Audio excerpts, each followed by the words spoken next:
Alpaca Pals, when you look on Instagram or TikTok, there's tons of content that shows you glamorous, relaxing, and flawless travel. But we all know social media is a highlight reel. The reality? Travel sometimes goes a little wrong. From missed flights to bouts of food poisoning, most of us are guaranteed to face some trials and tribulations on our travels. Today, I'm catching up with our favorite guest, Zac. He's been on the show every single season.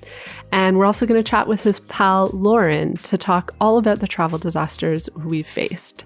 We're going to touch on some, heads up, bathroom humor. And we'll also chat a bit about how to travel well with your friends. I hope you all get a little laugh and maybe learn a thing or two from our mistakes.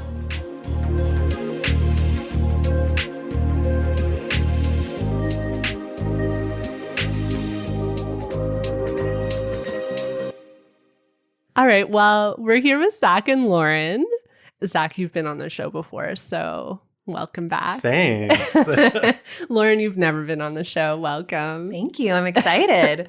How about you both introduce yourselves? Tell us a little bit about yourselves. I'm a visual effects artist and English teacher, which is part of why I travel. Long story short, I found my love of travel by moving to Korea for a year to teach kids at a public school there, and kind of continued on for a few years, traveling around, doing some solo stuff.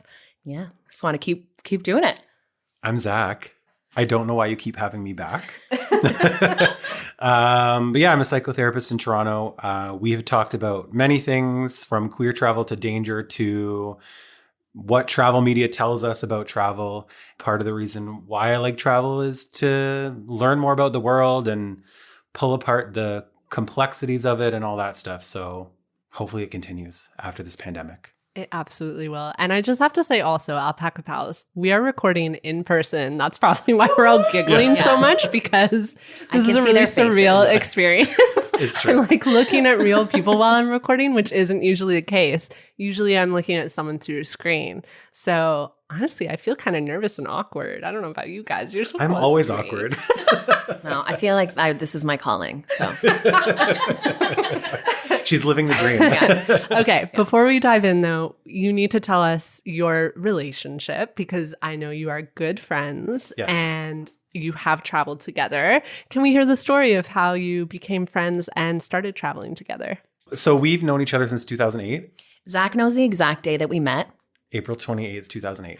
It's because we were training together and she annoyed the crap out of me. I'm kidding. But no, we became really good friends. We were students together, lived the life of being poor students, especially.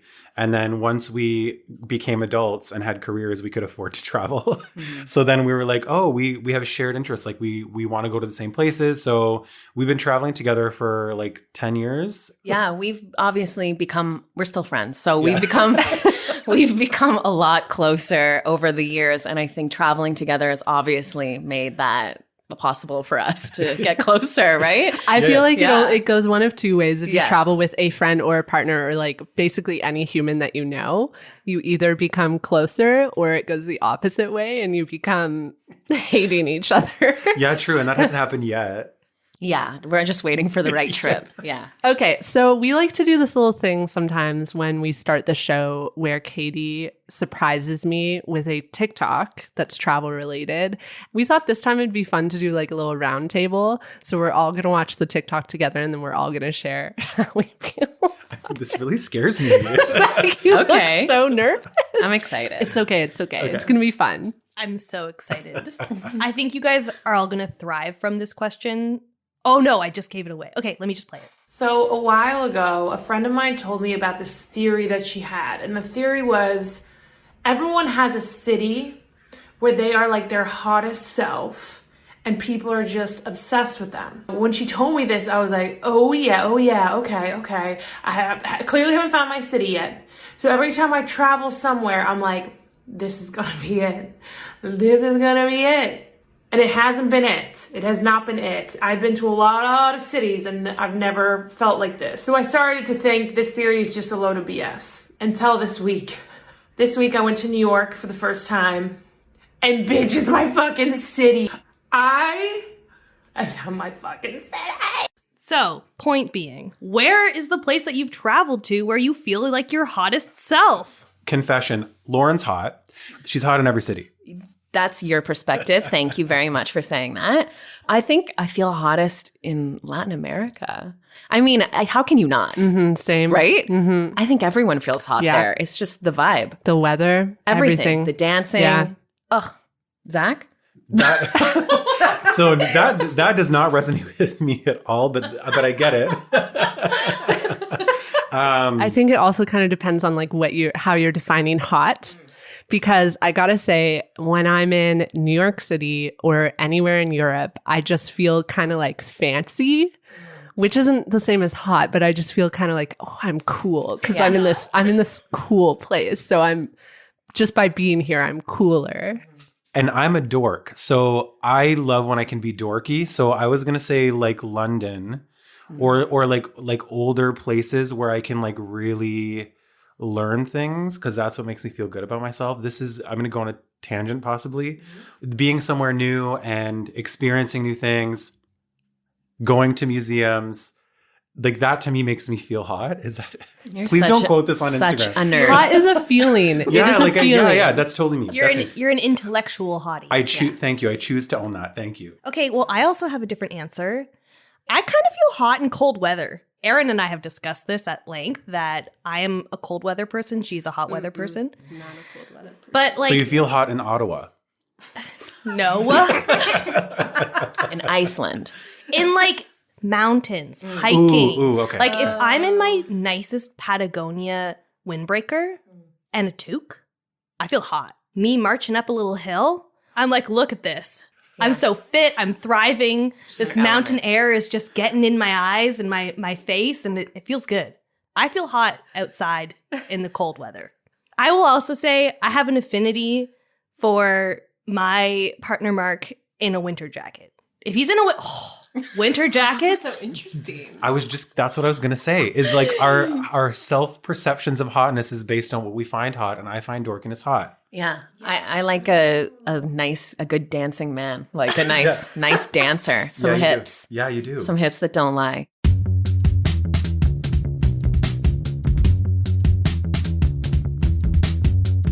I brought you all here so that we could talk about traveling and when it goes wrong.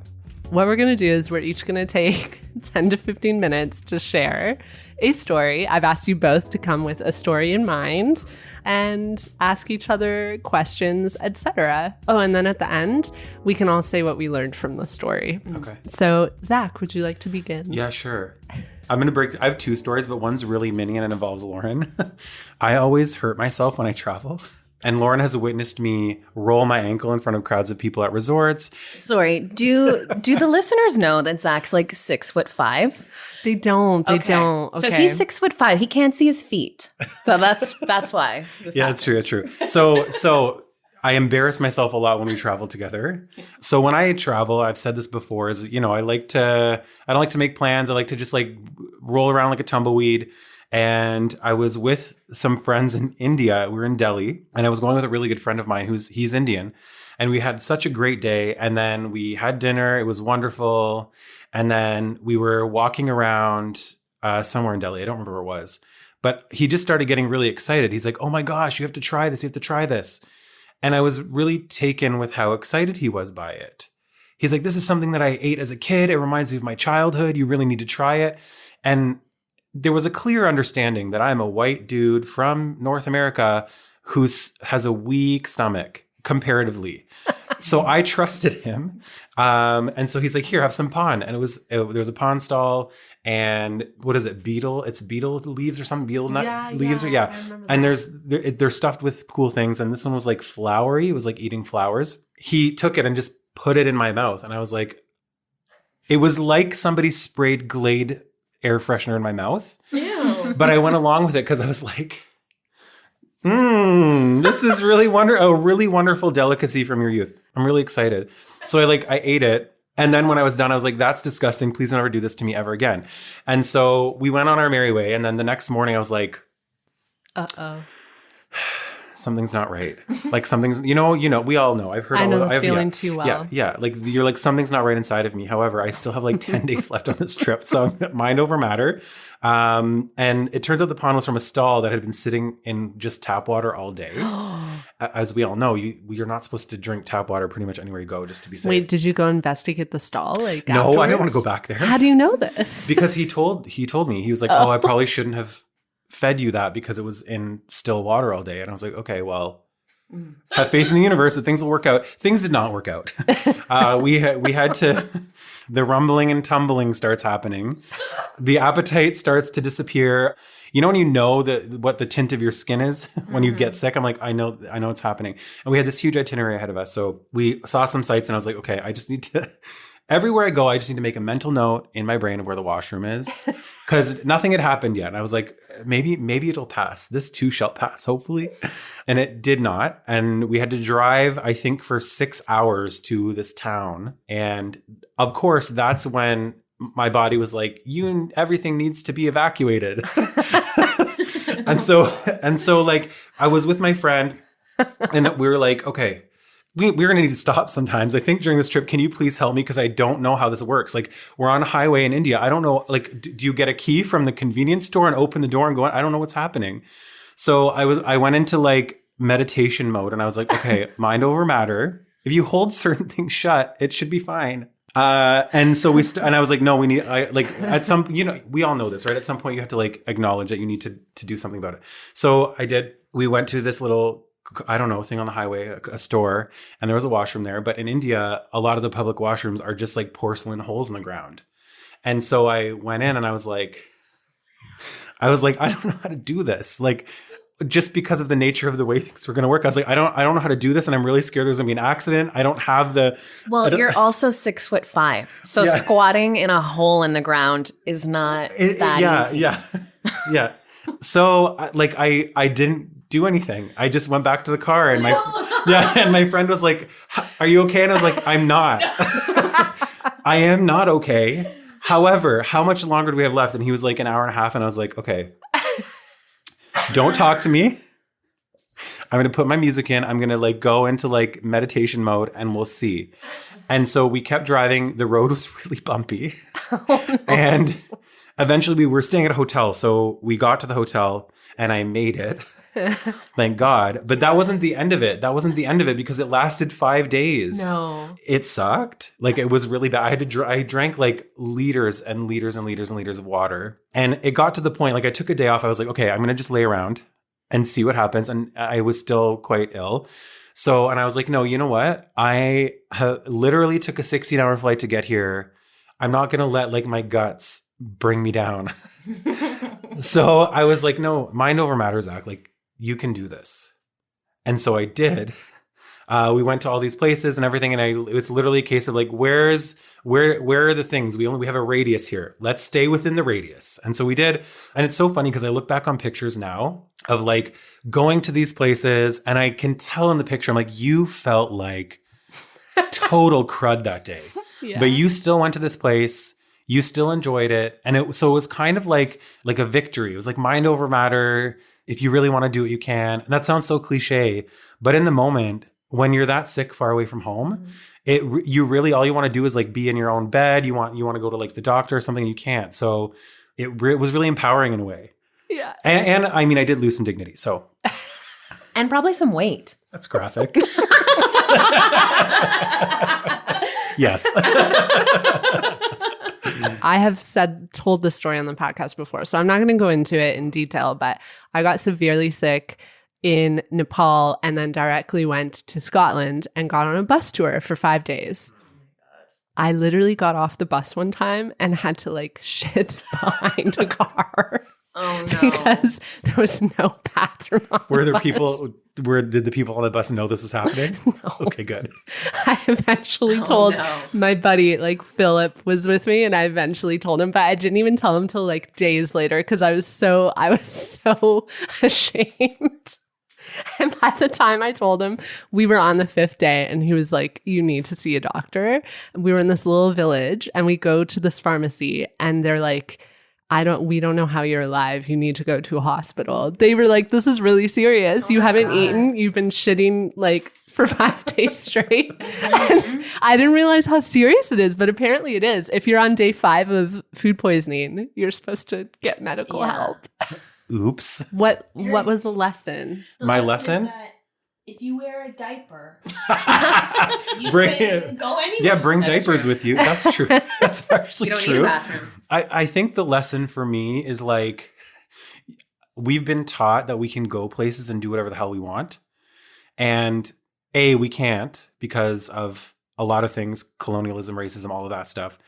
But also our bodies don't allow us to. And sometimes we think that we can. So, you're taught you can do whatever you want.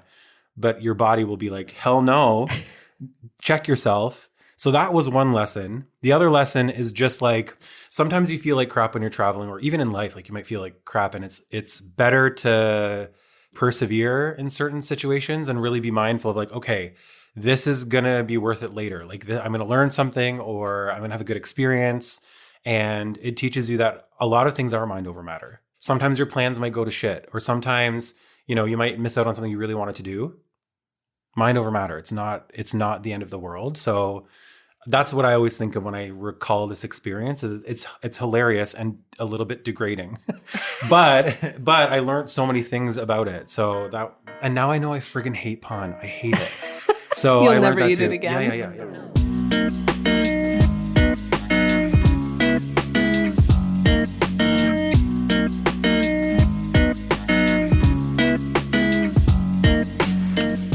All right. Well, Lauren, I hear you have a great story to tell us. I'm really excited to hear.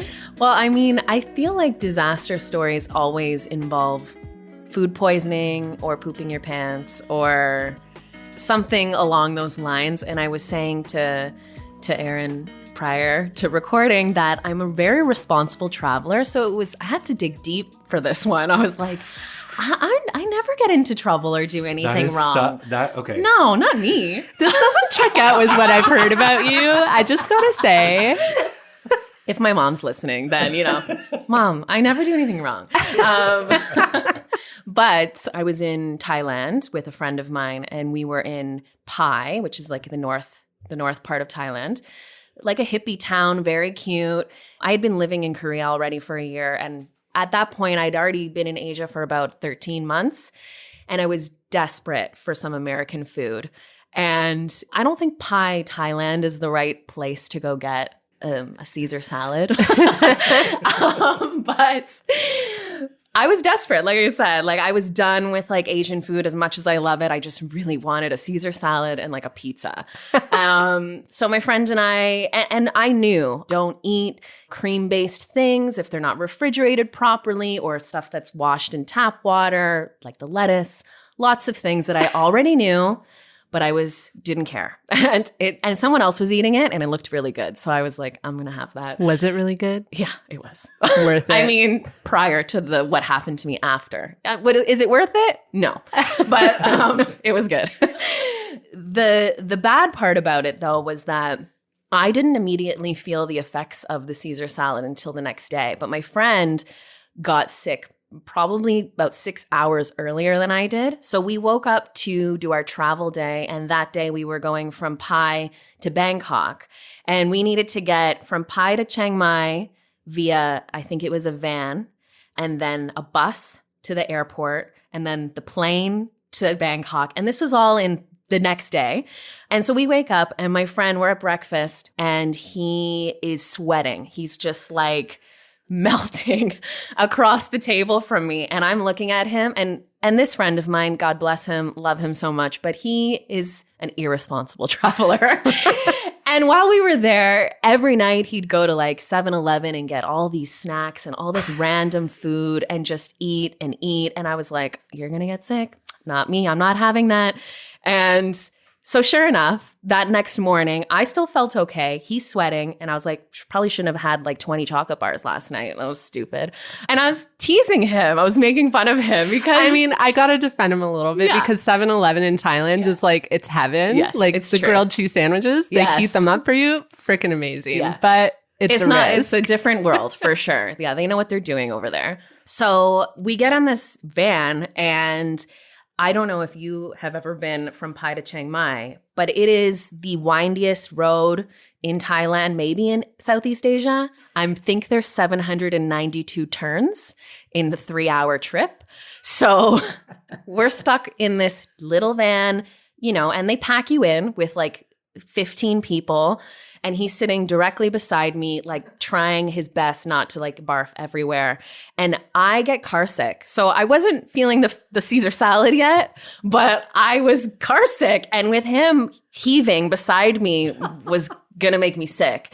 So we finally get to the bus station in Chiang Mai, and he's laying on the ground, and I started feeling sick.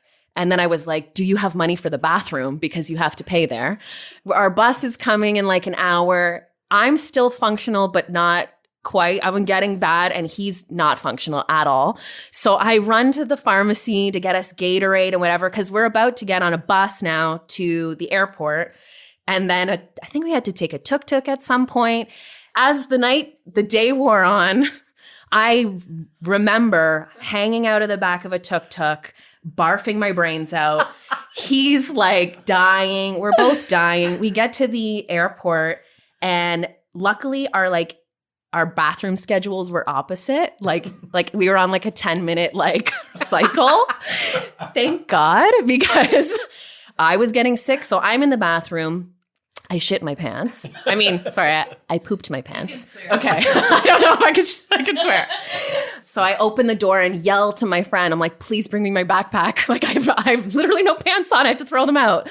And so he had enough energy to do that. Anyways, I don't remember. I thought you were going to say he was like, I also pooped my pants. Thank God he did not poop his pants. Like we would have been. This is like that scene from Bridesmaids. Yeah. Yes. It was awful. And then I think that entire flight we both spent in the bathroom. We finally take a taxi to our hotel in Bangkok and spent our last day of our trip in bed, curled up like into a ball, again doing bathroom swaps. And he had enough energy eventually to go get us some charcoal pills. Thank God. And some McDonald's, which, you know what? Sometimes junk food is really what you need when you feel sick. He left a day early, and then by the time he left, I started feeling better, and we came out of it alive. But that was the worst possible day to get food poisoning, like on a 16-hour trip with like every method of transportation. And I lost a really cool pair of pants in that story.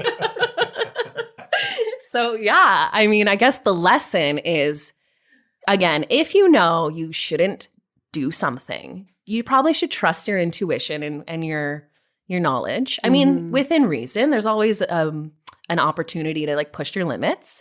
But especially with food and being in a country where like food safety isn't really a thing, eating a Caesar salad, no matter how desperate you are for American food, is not a good idea. So it's funny because like the one time I got severely sick in Southeast Asia was in Vietnam, and it was the one time I was like, I need to have a hamburger.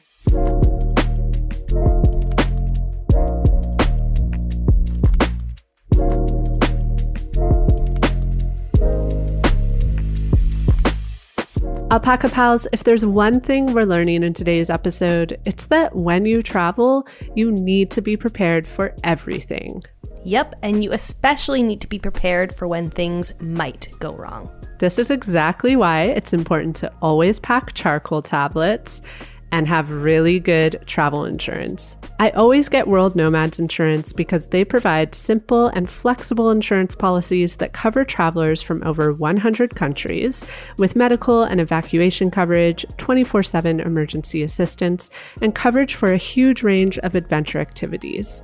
If things go wrong on your travels, World Nomads will be there to provide the emergency assistance you need so you can carry on with your trip. Benefits, limits, conditions, and exclusions apply. Be sure to read your policy wording. Learn more and get your travel insurance quote at worldnomads.com. The link is in our show notes.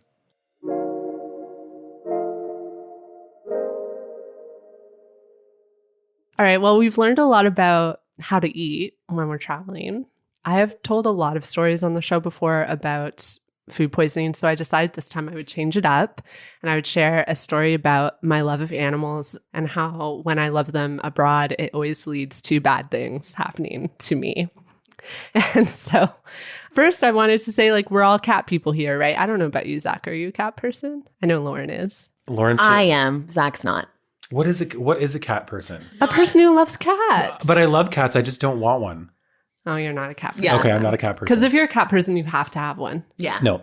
Okay. Well, I'm going to show you this picture of this cat anyways. Look at that little darling cat. Oh, so cute. I loved this cat. Katie. This cat and I had a really nice relationship. I was in Guatemala on Lake Atitlan, which is like this really beautiful lake that's like an old crater lake surrounded by little towns. So we were in this town, San Pedro, and every time we would go out in the evening, we would stop by this little bar and this cat would be there and it would come over and it would crawl like that into my arm. In the photo, I'm like cradling this white cat just lying there asleep. And I thought we had a beautiful relationship, but it went sour Oh, no. on the last day we were there because I think the problem was we went at a different time of day. Normally we had gone like midday when it was really quiet. This particular time we went like late at night and it was really loud and people were partying in there. So I think the cat was like feeling a little off that day and didn't like the noise. So I'm holding the cat.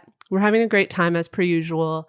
And then suddenly I get up to move and the cat jumps and clamps down on my arm. And I was literally in the middle of this bar, like swinging this cat around. It was attached to my arm, like, oh my God. And Luke is screaming. I'm screaming. Suddenly they like get the cat off my arm. I have like a big bite mark in my arm. It bit through my jacket. Oh, my God. And I felt so betrayed. So at first I was like, everything's fine because it's just like a little bite, like whatever, fine. But within a couple hours, my anxiety set in and I started thinking about rabies, which if you think about is really not nice. Because the thing about rabies is I've learned like not everyone knows this. Rabies is like lethal. You die if you get rabies. There's like maybe like a 0.5% survival rate. So if you get rabies, it's very serious and you have to treat it immediately. So we went home that night. I wasn't thinking like fully about rabies yet. Like it had started, the rabies anxiety. By the next morning, like it was like really starting to creep in. But we had to fly home in a day. So I was like, I'm just going to stick it out. When we get home, I'll call public health and see what they think. So we fly home. My rabies fear is growing and growing and growing.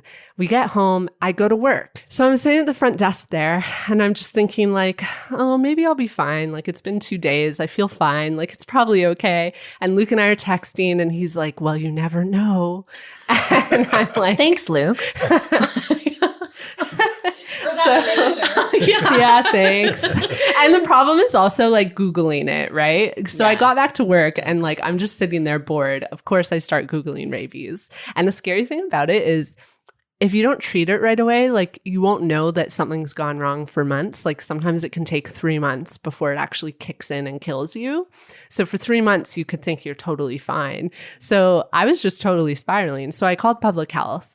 And they were like, you need to go immediately to the closest clinic. They give me this address and they're like, the doctor there will meet you, like in the lobby. And I tell Annie, my manager, you know Annie, and I'm like, sorry, I have to go. I got bit by a cat. And she's like, oh my God, go. And I run and it's like across Dundas Square. I go in, the doctor's like in the lobby, pulls me into this room and he's like, okay, we've ordered the vaccines. You don't have to take it, but we highly advise that you do. And I was like, okay, I understand. What's the vaccine? Like, what are you going to do to me? And he's like pulling out these vials and he's like, we have 5 shots we'll need to administer. Oh my God. And I was like, oh, like right now? And he's like, right now. And I was like, could we do like 2 and I'll come back in a couple hours and you can do like 3 more then? And he's like, no, we have to do them all right now. And I felt like I had no choice because he was like, this is what'll happen if you happen to have rabies and we don't give you these vaccines. So he gave me 2 in my bum, 2 in my thighs, and then 1 in my arm, all in one go. Like this happened within 3 minutes, like bam, bam, bam, bam. It was rough. It was really rough. Did you have like side effects after that? My whole body hurt. Yeah. It really hurt. So for context, this is the second time I've had to get rabies shot in a foreign country because the first time I was in India and I was playing with kittens and they bit me. So I had to go to like hospitals all over India getting rabies shots. So now I have like a hard rule, like no touching cats. It's That's really though. hard as a cat lover. It is hard, I know. Because they love you. Yeah, it's tough. I was just going to ask, do they want your love? Yes. Or do they just want things from you? This No. cat wanted my love. It was sleeping in my arms. You saw that photo. It was literally sleeping in my arms. Yeah. Erin, the cat almost gave you rabies. Well, we don't know that.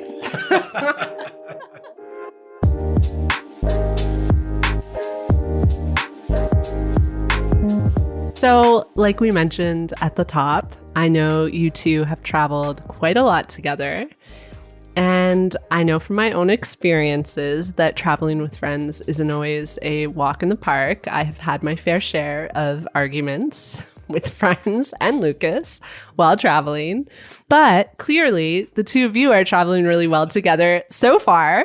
Fingers crossed. So far. Based on your experiences, do you have tips for traveling well with your friends? Like, do you have any like secret sauce that's made it work? When I told Lauren that you wanted to have us on to talk about this, the first thing that we said was, there is a story that both of us have gone through that is literally disastrous. And I think going through something like that together helps because you learn about how each other works. You know what I mean? Like, and so we were actually in New York City for Hurricane Sandy. And we're so naive.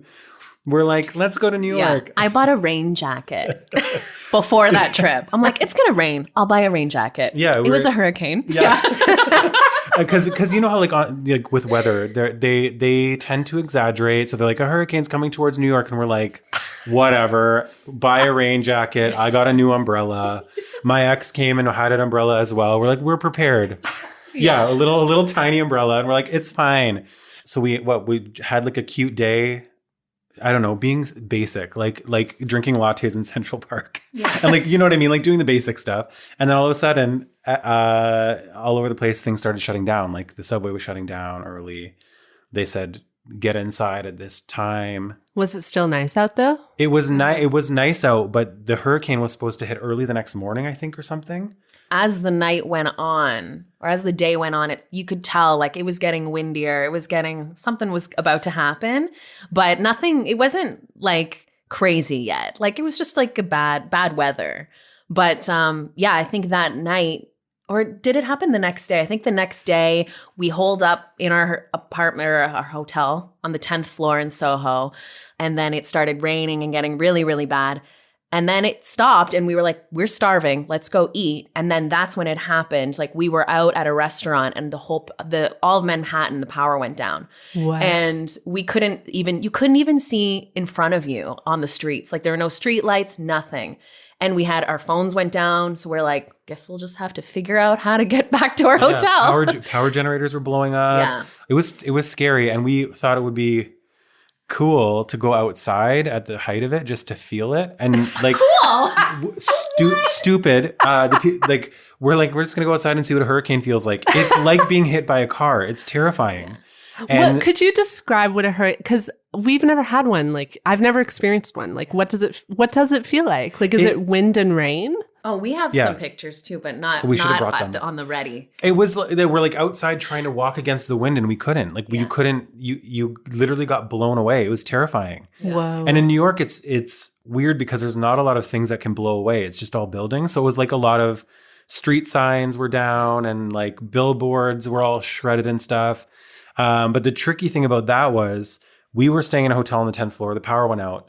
We had no water, no electricity, nothing. We had nothing for about 2 days. Yeah. We had cash, but like our phones weren't working. The public transit was down. Lower Manhattan was flooded.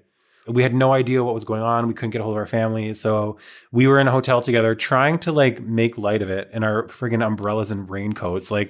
And we're like, okay, so we're literally in a natural disaster. Like this is quite bad. Mm-hmm. And so literally our toilet didn't flush. All we did was buy we've instant noodles, which was stupid because you need electricity in order to boil the water. Water. And wine. So we were drunk. Wine. We were no drunk. water. Yeah. Lots of wine. Yeah. Yeah. Yeah. We're like, it's fine. It'll And blow no over. toilet. Yeah. And no toilet. And So no like, toilet. so that was a very like going back to what you're saying, that was a very like, I don't know, bonding. Yeah, we bonded. And so Yeah. now like when we travel, like we literally had to share a toilet, didn't flush. Like use your imagination. You know what I mean? Like, Yeah. so now I think that really helped. Yeah, I feel like there's nothing that Zac can do that would surprise me after that trip. Like we became one person. Yeah. Yeah, no, it's true. Like it's true. And also just like the way that we, I think, supported each other through it, I guess. Cause like, you know, our families were worried and we tried our best to like get a hold of them and let each other's parents know and like carried each other's crap when we were walking literally 40 blocks to get to a hotel that would take us. Mm-hmm. So I think that really helps, is like going through a disastrous situation together. Because now it's like, oh God, like what's something, we went to Colombia a couple of years ago. I don't think anything really bad happened. We didn't even get sick of each other. We're just like, Yeah, I feel like that was like a make it or break it, I think, situation for any friendship, couple, anyone where you have to deal you have to deal with someone else, because it was so stressful, right? Yeah. Like Manhattan's an island, like they shut the tunnels down and the bridges down, like there was no way out and no way of contacting anyone, and you just realize like the people that you're with are your people and you got to just make it work. And like we did. I remember we had like margaritas when a restaurant finally opened, and it was the most disgusting restaurant, but we were like, yes. I forgot about that. Yeah. And they were like $16. And we were like, we don't warm. care. They were warm. It was, yeah. Yeah, you're right. But so, I mean, but maybe for friends who haven't gone through something like that. Yeah. They Like- shouldn't really seek out disaster. Yeah, I'm No, not saying like, don't do that. don't go to like a exploding volcano hoping to reach new levels in your relationship. But I mean, maybe for people who haven't gone through that, is I would say don't be afraid to do things separately. Like, and if somebody says like, I need a day to myself, don't take it personally, because sometimes you can't spend 14 days in a row with the same people, even like your own partner or your mom. Like, you know, sometimes you need to create an understanding ahead of time. Like there's going to be times I'm going to want to do things on my own. It's nothing. It's just, I got to do me. Yeah. If you're willing to like listen to each other, right? Like I think that's the main takeaway is, and know each other's triggers and stresses too. There's also been moments where I've pushed Zac's buttons, like in Cuba when we were at the Veradero airport. Because I don't know if anyone's been to that. Have you been to that airport? Yes. It's not a very organized place to No. be. And it's like the gates to hell. You can't see what's on the other side, but it's just these buzzing doors. And then you're on the other side and it's total chaos. And it was very stressful. And mine and Zac's ex's way of dealing with it was to sing musicals songs. And Zac was not having it. I go I did with the pawn. I went inside of myself and I was trying to be like, I'll be like, you know, you will get through this. And then they're singing friggin' Chicago soundtracks while we're in hell. And so that you're right, that was a time, but we got through it. Yeah. And but they were also like, we're annoying you, aren't we? And I was like, yes. At the end of the day, I feel like, you know, you can tell if you're going to like vibe with someone or not. And I think those moments really like solidify. Yeah, and they're hilarious now. No, now they're funny. Now we could laugh about it. Yeah. You know?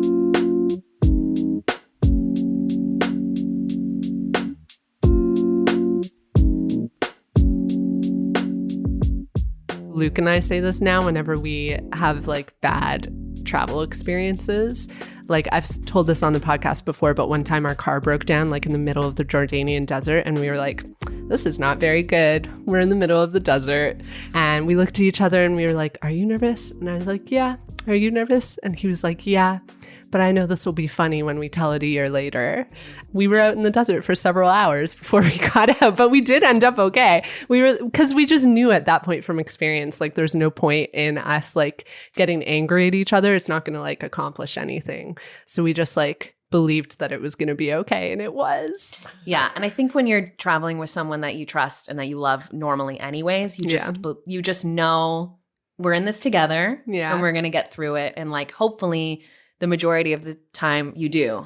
Okay, and also like Zac is a therapist in the room, but I'm going to quote my own therapist who was like, who says in relationships, being able to like fight and resolve the fight is like part of like strengthening the relationship. So even if you're traveling with friends and you do end up fighting, like that's not a bad thing as long as you can work through it together and like find a way to grow from that. You can correct me if you like. No, I fully agree. Fighting is it's part of a healthy relationship.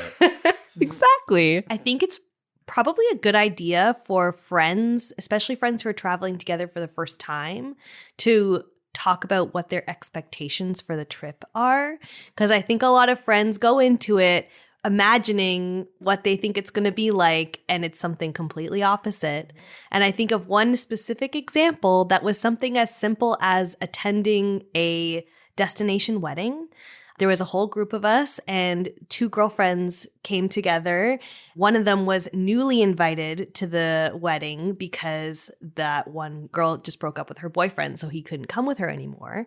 So she invited her friend to take his place, thinking like, hey, she's going to come with me and help me feel a little bit better that I'm, single on this wedding trip kind of thing. And when the friend came with her, she completely ditched her and was like out on the hunt for somebody to like hook up with and have fun with herself while she was on the trip, and just abandoned her friend. And I don't think there was a clear established thing that was like, hey, you're coming because I need support because I'm going to feel kind of shitty on this trip because I'm newly single. Like, can you be there? And can we make this like a girls' trip? But since that was never articulated, then it just became a hot mess and they are no longer friends. So that can happen. Yeah. Set the expectations at least, or have that conversation. Yeah. And that reminds me of something too. Like, I know when we travel a lot, obviously I'm gay. She's a woman. My partner is a person of color.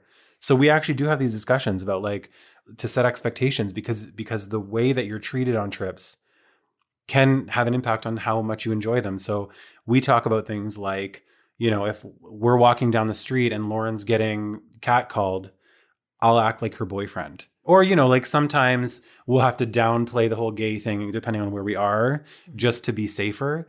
That's part of the understanding you have to have, right? Is you have to kind of look after each other and not put each other in situations that might be risky.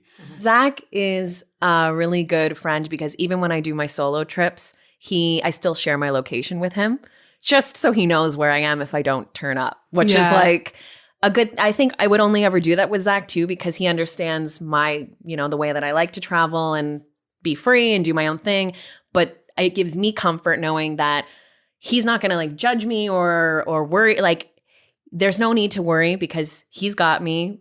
If no one else does, he does, even if he's not even there, which is really great. Yeah, that's true. That's like a discussion, right? Or if you want to have a solo day on a trip when we're traveling together, like share your location with each other. Yeah.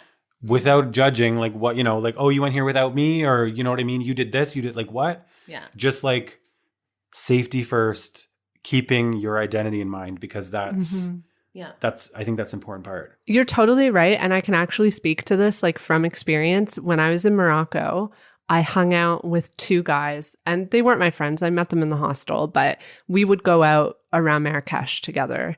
And I ended up really upset with them because I don't know if you've been to Morocco, but often people in the streets, like store vendors and stuff, will call to you and try to get you to follow them.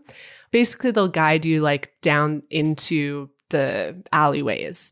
And I felt really uncomfortable with that because I had been catcalled the whole time. Men were treating me like in an uncomfortable way. I was very on guard there, especially alone.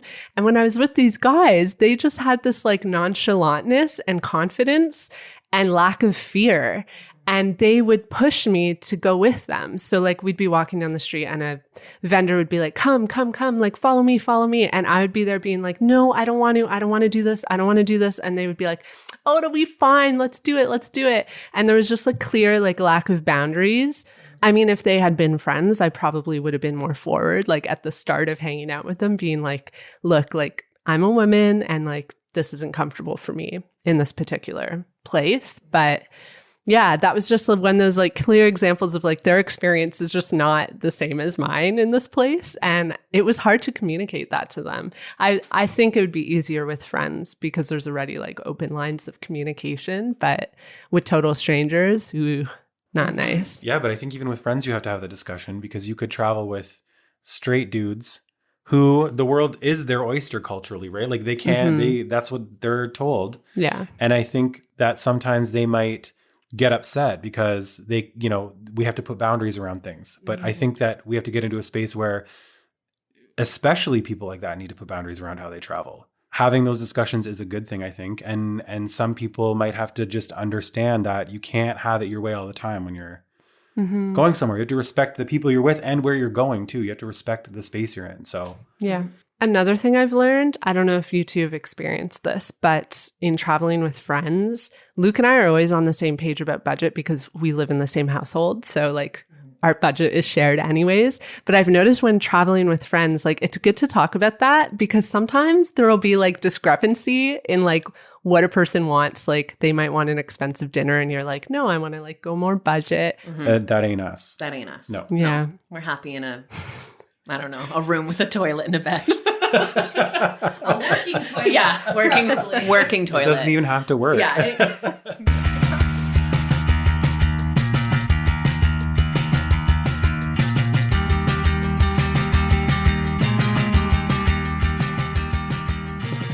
Alpaca My Bags is written and hosted by me, Erin Hines, and produced by Katie Lohr. Do you want to support this podcast? If so, there are a few ways that you can. You can leave a review on your podcast app or show us your love on Patreon. Pledging $5 a month or more directly supports the making of this show. The link to our Patreon is in the show notes. That's all for now, Alpaca Pals. I'll talk to you again in 2 weeks, and I hope you all get to alpaca your bags safely and soon.